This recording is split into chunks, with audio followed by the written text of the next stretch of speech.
everyone moves at different paces. We're not all the same. So when it comes to awareness and realizing something's not right and I need help, you may not have the ability to do it because you have so much doubt in yourself, or you might not even have the motivation to do anything about it. So I think just giving yourself that grace to know that, you are human, and when the time is right for you, you will know what to do. Welcome to another episode of the Holistic Sister Circle. We are super excited to have Alysha here with us. She is a mother of 3 and author of Coming Home to Yourself. Inspired by many great minds and life experiences, she's passionate about helping people reconnect with themselves through reflection and practical activities designed for all learning styles. And these are shaped by trauma and healing, and she shares her tools for resilience and living authentically. Alysha, I'm so excited to have you here. Welcome. Thank you so much for having me today. I'm excited to be here. Yeah, absolutely. So for us to get into it, let's just share some quick housekeeping rules. So ladies, if you are here listening, whether you're on YouTube or Facebook and you have questions for Alysha, please put your questions in the chat. I'll be monitoring the chat as we share this topic today. And if you are tuning in for the first time and you have no idea what's going on with the Holistic Sister Circle, this is an opportunity for us to do spotlight features. So if you have a product or book, in Alysha's case, she's going to be sharing with us today, it gives her an opportunity to talk a little bit more about what that looks like. And then if you're interested, then you are more than welcome to reach out to her as well. So Alysha, before we get too far in and we dive into this, I would just love to hear from you. What does it mean to come home to yourself? Let's start there. Okay, so I guess it would mean to be your authentic, true self. So not based on what society's normalities may be.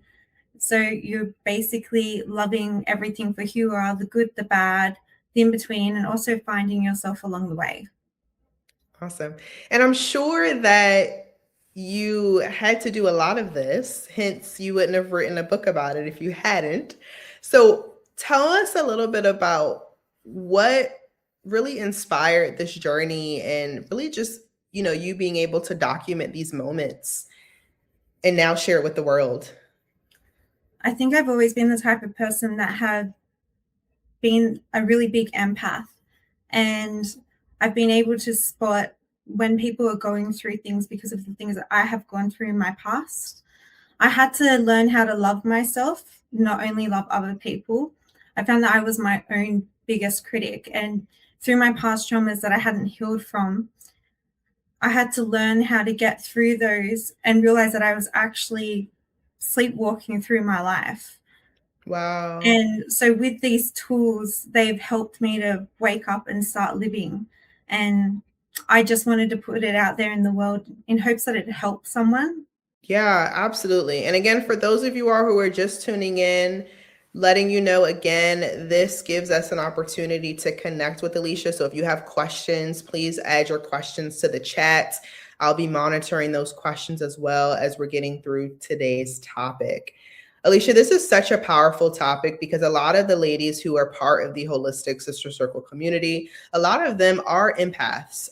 They are, ones that, and I include myself in this as well, because I remember there were times where I could essentially just feel other people's energy. And if someone was, carrying a lot of emotion, I could feel that. If someone was a bit standoffish or they're excited, I could feel that too. And I didn't realize that, just how we have a boundary when it comes to our finances. Like, we want to make sure we don't get below this particular amount of money every single month. We also have that same kind of boundary for energy. And I actually had to create boundaries for myself around my energy buckets. And I never understood what that meant in the past. But by me doing that, it allowed me to take what was for me. It allowed me to give away what I needed to, but also understand like where I'm burned out in this and where I actually need to call for help. So I'd love to just hear from you too. As you were really coming home to yourself, you talked a lot about just not necessarily loving yourself in a way or doing, for yourself in that way where maybe you have done for other people. What was that turning point for you? What made you decide to say, okay, like enough is enough? Yeah, so I had to do a lot of soul searching and realize that through my experiences that was happening to me, that I had to wake up and take responsibility for myself. I had to get to a really low point in my life where I felt that there was no return. And that's what made everything turn around for me personally. Everyone is different, so they could experience things in different ways. They could still probably be sleepwalking through their lives just with all the distractions that's happening. And until they have that wake up call, they hear something that it just may change their life, put it into a different perspective. So I've realized that what you're talking about before, the boundaries that you have and the energies that you build, that's actually a foundation of self love. So that would come through your healthy boundaries. And so through the book, it does discuss self awareness and self compassion. Also, your healthy boundaries, the self responsibility, which is the responsibility you owe to yourself on your healing journey, positive self talk, which can also lead into manifestation, visualization, which is really incredible. It dives really deep into that. Then you have your emotional regulations, your authenticity, so your true self, and your self care. So, through all those stages, it definitely supports you in realizing that, you know what, maybe I don't have it all together. But it also, we do go through a section which is called Permission to be Human. And it goes through that it's okay to not have it all together. It's a continuous journey. It's never going to stop. Even I know myself, like I'm not perfect and I'm still learning. I still go through traumatic events and they're never going to end for your life. There's always going to be something that may happen. And so I guess really the basis of this book and helping me with my life too is having these tools to get through those moments that are really hard. Would you mind sharing some of the moments that you had that were hard? Yeah, definitely. So I do share stories throughout the book. I guess one of my most difficult times were the miscarriages that I experienced in my life. So that put me through a really spiraling scope down into dark depression.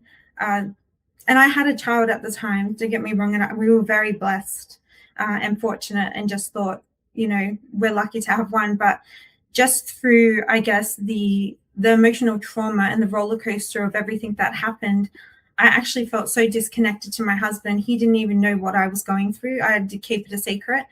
And so I carried it alone and by myself. And through the deceitfulness of everything that happened, he could feel it, as people we know when something's not right. And, Yeah. he thought that I was having an affair, and I just ended up breaking down, telling him the truth. I had gone through 3 miscarriages, and it just distanced us so much to a point where I had even distanced myself from my firstborn child, and it caused a lot of separation anxiety. I wasn't aware that I was in such a codependent relationship just from things that had happened in my childhood, that when I went through this stage in my life of miscarriages, it broke me even more down as a person. So I really had to hit that rock bottom in order to come back up again. Oh my gosh. Well, one, I am so sorry. I'm so sorry. I think I cannot believe you went through all of that and your husband didn't even know. Yes, so Like, yeah. Oh my gosh. Well, the biggest thing too, because I think I've shared my story about this as well. I've had miscarriage as well. And I completely understand how you feel. And sometimes, you have your spouse there, but they don't really understand or they can't really relate because they're not the one that's actually physically going through it. I mean, obviously they have their own way of kind of handling the emotions, but very different on the level of you physically going through it. So, my heart goes out to you and everything and how you've experienced that. How did that impact your relationship with your husband and with your child, the one, of course, living? And then what were some of the things that you did in order to turn that around through some of the practices that you talk about in your book? Yeah. So look, the relationship definitely, it got very strained, and it did get worse before it could get better because I didn't realize what I was doing. I was dissociating myself with my life because of the failure I felt like. I guess there's some kind of an unspoken, expectation when you have a child successfully once, that you're expected to be able to do it again. So as a woman, to not be able to do that job, that was quite hard on me, which is probably why I did keep it to myself. And then through the events of deceitfulness, not being honest with what was happening with me, it did just begun to be a lot of anger and resentment with me and my husband. So it did pull us away. And then that led me to feel that, how could I care for my son in the world when I can't even care for unborn children because I wasn't able to keep them? So it made me feel less of a mother, which is where that separation anxiety happened. So to find myself, I threw myself into books and university. And I guess it wasn't necessarily a bad thing, but it was because I was trying to escape my reality and I guess make it a new one. So, through inspiring people, that definitely helped change my life around. Um, I think the turning point to me was when I wanted to take my own life. And I was standing there and I was just thinking, what is wrong with me? There are people in hospitals who are dying, who are sick, who, not sure if they're going to wake up tomorrow. And I'm here living, waking up every day, have a child, have good health. There's nothing wrong with me, yet I'm choosing to take my own life. So it was a very intense moment for me. And I realized at that point, I needed help. And that was the first step for me waking up, my self awareness and getting better. Wow. Wow. Well, thank you so much for sharing that. Oh my gosh. I can't even imagine. And, one of the things that you talked about as well that I think it's important for all of us to just really sit and ponder on is that hitting rock bottom, and it looks different for everybody, but being able to come out of that and really pull yourself up. I mean, it takes a lot of courage, it takes a lot of faith, a lot of prayer, and support. And just would love to learn from you. We may have women, I don't know everyone's story who's currently listening, but there may be some women too who are listening who are currently going through something right now where they feel like their life is bending them up a bit or breaking them. And sometimes with the therapy and the techniques and the practices, it's like, in theory, yeah, I'll do this. But then when it's actually time to dedicate your hard work, all the things that you learned to now do it in action when you're actually going through something, it can be really hard and tough. And sometimes our brains, our bodies, our minds, they revert back to what they have known for years and years. So, what would you share with someone who may be constantly in the fire right now and they are, crying for help, and maybe they have the tools and the resources, but they just aren't necessarily using them because their mindset is not there? What would you say to someone like that? I think what I really had to learn through my own personal journey, and this is not to say that this will help other people, but something may work. I really had to give myself one of my chapters, which is called Permission to be Human. So I needed to give myself the grace to know that everyone moves at different paces. We're not all the same. So when it comes to awareness and realizing something's not right, the way I'm feeling, the way I'm acting, the way I'm disassociating myself with my own life, these aren't right things and I need help. But at the time, you may not know how to get it, or you may have the tools, but you may not have the ability to do it because you have so much doubt in yourself, or not even just, you might not even have the motivation to do anything about it. So I think just giving yourself that grace to know that, you are human, and when the time is right for you, you will know what to do. It definitely comes down to self-responsibility as well, knowing that unfortunately, no one's coming to save us. We do need to save ourselves. We definitely have the support, we have the community, we have that there, but internally, you're the only one who can truly change your future, and Mm, where you want to be, where you're going to be. And I guess the pre-assessments that I have in my book would definitely help with clarity and reflection, to know, where you're at and where you want to be, and in between how we can get there together.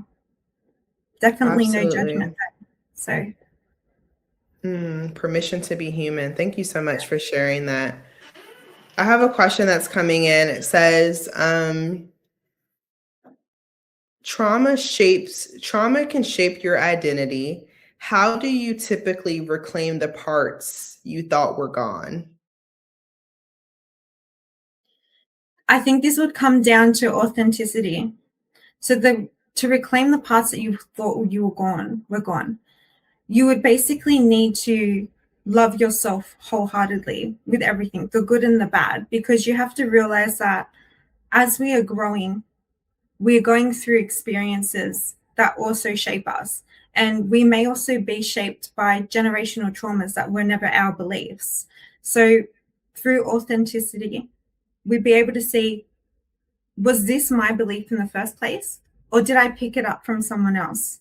Was this a generational trauma that has nothing to do with my self beliefs and who I am as a person? So that's when you learn how to let go of something that's not true to you and to find something that aligns with your beliefs. And that definitely comes down to loving yourself wholeheartedly and realizing the truth of who you were, what shaped you as a person, and who you're going to be. Absolutely. I have another one.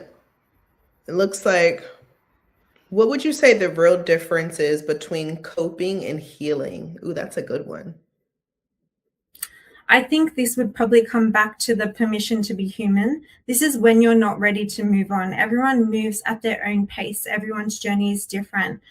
I definitely went through a lot of things before I was ready to heal, or before I was ready to even be made aware what I was going through.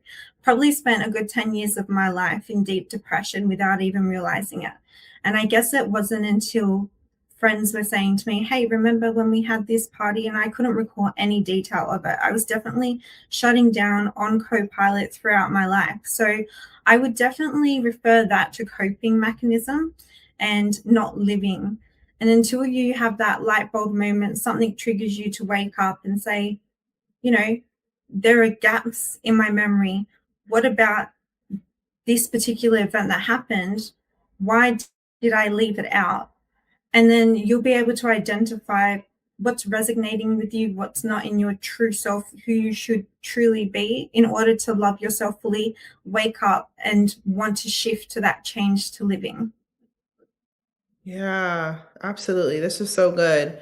Okay, we're going to take one more question. One more question coming through is, how has motherhood reshaped your understanding of self-love and self-loss? So, in relations to motherhood, I definitely, when I first had my child, my son, my firstborn, I put all my love and energy into that. And I remember when I had him crying on the phone to my mum saying, I can't believe how much you love me. This is just a whole nother level. Even turning to my husband and saying, wow, I thought I knew what love is, but I had no idea until I had my son.